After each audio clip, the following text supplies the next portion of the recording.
نکاح جب انسان کا طے ہو تو کم از کم 2 پرہیزگار اور عادل گواہ اس کے اندر ہونا چاہیے. یہ نکاح کی شرائط میں سے یاد رکھیے. 2 عادل اور پرہیزگار گواہ جو گواہی دے کہ ہاں انہوں نے نکاح کیا ہے، یاد رکھیے. ٹھیک ہے، تو اس کے لیے گواہ ہونا شرط ہے، اس لیے کہ آپ صلی اللہ علیہ وسلم نے فرمایا کہ بحقی کی روایت حق مہر اور عادل گواہوں کے بغیر نکاح نہیں ہوتا. حق مہر اور عادل گواہوں کے بغیر نکاح نہیں ہوتا. تو ہم مہر ادا کریں اور 2 گواہ ہو اس کے نکاح کے کہ ان دونوں نے جو بہرحال نکاح کیا. ٹھیک.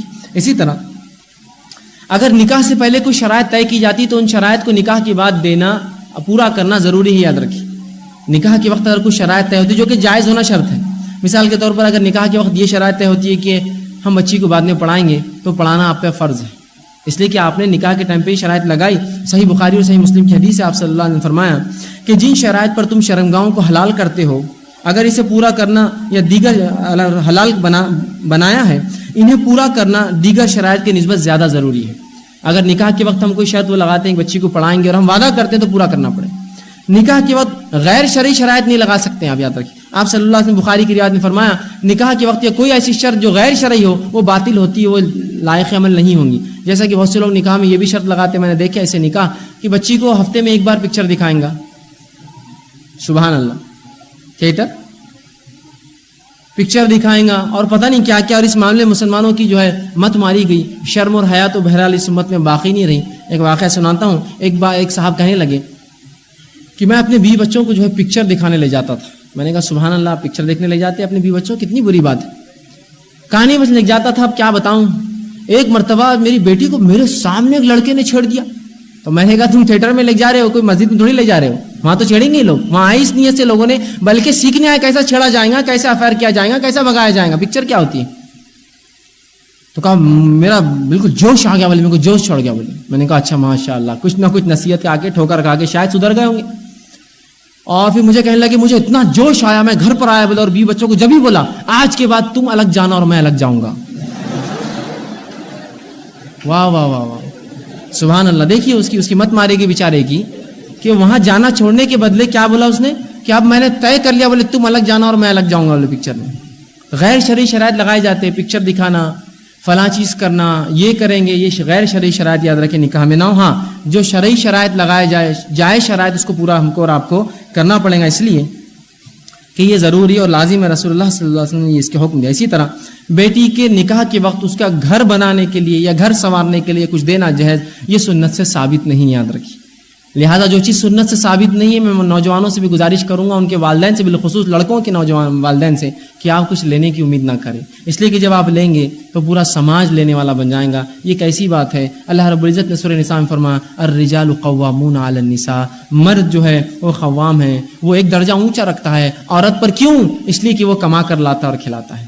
تو تم کمانے والے ہو، مردوں کو اس نے اونچا رکھا اس لیے کہ کما کر لاتے ہو. اور اگر دینے والا ہاتھ، کمانے والا ہاتھ ہی مانگنے والا بن جائے نکاح کے وقت کی مجھے دو، اور کیسی شرم کی بات ہے، پوری زندگی میرے والدین کپڑے پہنائے، پوری زندگی اپنے خود کے بنائے ہوئے بستر پہ مسوں، اور جس دن نکاح کروں اور اپنا دین مکمل کروں تو بستر بھی کسی اور کا، لباس بھی کسی اور کا، کپڑے بھی کسی اور کے، تمام چیزیں ادھار لیتے ہیں.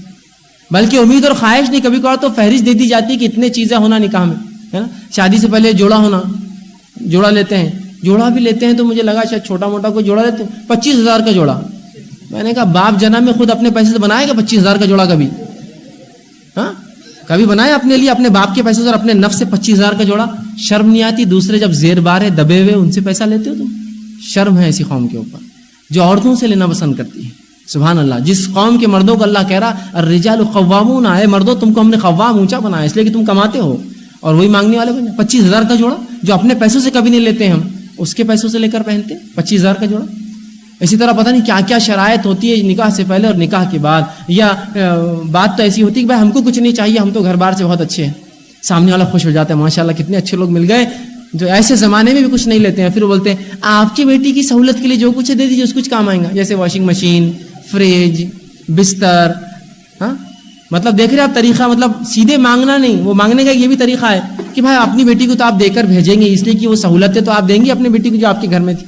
یہ بھی مانگنا ہے، یاد رکھیے یہ نہیں ہونا چاہیے، بہت بری بات ہے. آج مانگتے وقت تو آپ مانگ لیتے ہیں، کل جب ہماری بہنوں کے نکاح ہوتے ہیں، کل جب ہماری بیٹیوں کے نکاح ہوں گے نا، وہ دیتے وقت دل گواہی دیں گا کیسی چوٹ پہنچے گی ان لوگوں کو جب ہم نے یہ سب چیزیں لی تھی ان سے.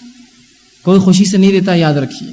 ہر کسی کا مال بہت جو ہے مشکل سے آتا، بہت محنت سے کماتا ہے ہر آدمی، اور جب انسان نکاح کرتا ہے تو اس کے حلال مال کو اپنے اوپر جائز سمجھتا ہے حرام طریقے سے خرچ کرنا۔ رسول اللہ نے اس کی تاکید اور وعید کی کہ مومن کا مال ایک دوسرے پہ حرام ہے، یاد رکھیے، بیجا خرچ کرنا۔ یہ بیجا خرچ تو کراتا ہے، 25,000 کا جوڑا خود پیسوں سے نہیں لیتا، اس سے لیتا ہے، بیجا خرچ حرام ہے، قیامت کرو اس کا جواب دینا پڑے گا مجھے اور آپ کو۔ تو جہیز لینا اور جہیز دینا نبی اکرم صلی اللہ علیہ وسلم کی سنت سے یاد رکھے ثابت نہیں اللہ کے رسول نے حضرت فاطمہ رضی اللہ عنہا کو جہیز دیا تھا، معاف کرنا، جہیز دیا تھا، کہاں سے دیا تھا، کون سی روایت میں آپ ثابت کریں گے؟ وہ جہیز کیا تھا بتا دوں آپ کو۔ نبی اکرم صلی اللہ علیہ وسلم نے اپنی بیٹی کا نکاح علی رضی اللہ عنہ سے طے کیا اور کہا علی اب تمہارا نکاح ہونے جا رہا ہے، کیا ہے تمہارے پاس میری بچی کو مہر میں دینے کے لیے، اور اس کے لیے کچھ سامان وامان گھر میں ہے نہیں ہے کوئی؟ تو کہا اللہ کے رسول میرے حالات کیا ہے آپ جانتے ہیں، کچھ بھی نہیں ہے۔ کہا ایک زیرہ تھی تمہارے پاس فلاں جنگ میں ملی تھی، مال غنیمت میں، کہاں ہوا ہے؟ کہا وہ لاؤ۔ جب وہ لے کر آئے تو زیرہ کو آپ نے فروخت کیا، 4 درہم میں فروخت کیا۔ جب فروخت کیا تو 2 دینار آپ لے کر گئے، 2 درہم لے کر گئے، اور اس سے ایک جگ، کچھ گلاس، ایک گھاس والا تکیا، ایک بچھانے کی چادر خرید کے حضرت علی کو دی، کہا علی یہ لے جاؤ، اور 2 جو درہم تھے کہا یہ مہر میں دینا۔ اگر اس کو آپ جہیز بولتے ہیں تو ویری گڈ، ایسا جہیز تو ہونا چاہیے کہ سسر آ کر کہے بیٹے داماد گھر میں کیا کیا ہے تمہارے پاس، میری بچی لے جا رہے ہو، وہ بولیں گے ابھی تو کچھ بھی نہیں، چلو میں تم کو دلاتا ہوں، لاؤ پیسے تمہارے، کریڈٹ کارڈ دو تمہارا، وہ لے جائے خریدے اور اس کو دے دے، کہے اب ٹھیک ہے اور مہر کے پیسے اب دے دینا۔ یہ اگر جہیز ہے تو یہ تو جائز ہے پھر کہ داماد سے لو اور اپنی بیٹی کو دو۔ رسول اکرم صلی اللہ علیہ وسلم نے جو حضرت فاطمہ رضی اللہ عنہا کو کچھ دیا تو حضرت علی سے ہی لیا تھا، علی رضی اللہ عنہ سے ہی لیا تھا، انہی کا لے کر اپنے بیٹی کے لیے خرید کر لائے۔ اگر اس کو جہیز بولتے ہیں تو ایسا جہیز تو بہت اچھا ہے، میں تو کہوں گا اولا ہے، سب کرے ایسا عمل کہ بھائی میری شادی ہے، اپنے سسر کے پاس جا، ہونے والا لڑکا ہے میری شادی ہے، آپ کی بچی کو کیا کیا پسند ہے ذرا دلا دیجیے مجھے چل کر، پھر وہ سسر جا کے بولے یہ بیڈ پسند ہے، وہ چادر پسند ہے، وہ الماری پسند ہے، وہ پلنگ پسند ہے، اور آپ لے کر آئے۔ اگر یہ جہیز ہے تو ویری گڈ، ہونے دیجیے اس کو تو۔ لیکن کیا آپ صلی اللہ علیہ وسلم نے یہ کیا کہ فاطمہ رضی اللہ عنہ نے کچھ دیا کہ یہ فلاں ہے اور خرید کر اپنے پیسے سے لا اور کہا علی کو دو؟ نہیں، ایسا نہیں کیا نا، بلکہ ان سے پوچھا اب کیا ہے تمہارے پاس، میری بیٹی لے جا رہے ہو؟ کہا کچھ نہیں، تو کہا لاؤ گھر بسا دیتا ہوں تمہارا، اور گھر بسانے کے لیے جو چیز ضروری تھی، چادر، تکیا، گلاس، پانی کے لیے، وہ سب لا کر دے دیا، ختم۔ اگر یہ جہیز ہے تو ایسا جہیز تو بہت اچھا ہے کہ داماد خود پیسہ دے اور لڑکی کا باپ جا کر خرید کے لائے سامان جو لڑکی کو پسند ہو، ایسا تو درست ہے پھر۔ لیکن یہ وہ جہیز نہیں جو آج ہم لیتے ہیں، جس تکلیف سے وہ آدمی دیتا ہے، جو کماتا ہے وہ دے دیتا ہے، اور یہی وجہ ہے کہ جب جہیز دینا شروع کیا تو وراثت میں حصہ دینا چھوڑ دیا لوگوں نے، اس لیے کہا کہ اتنا دے دیا شادی میں کہ اب دینے کی طاقت نہیں مرنے کے بعد۔